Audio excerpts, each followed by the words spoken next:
லூக்கா சுவிசேஷம் 23வது அதிகாரம் 34ஆம் வசனம்.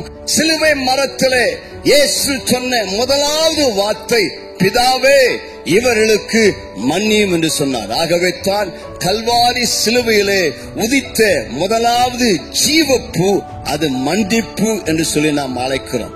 மன்னிப்பு.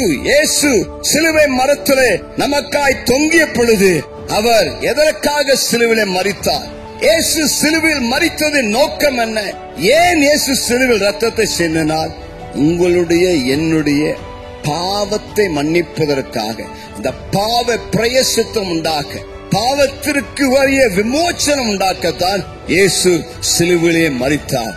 இந்த உலகத்துல பிரதர் சிஸ்டர் வேற எதுவுமே உங்க பாவத்தை மன்னிக்க முடியாது.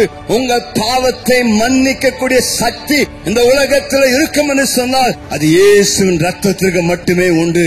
வேறு எதுவும் உங்களுடைய பாவத்தை மன்னிக்க முடியாது. கர்த்தருக்கு மகிமை உண்டாவதாக.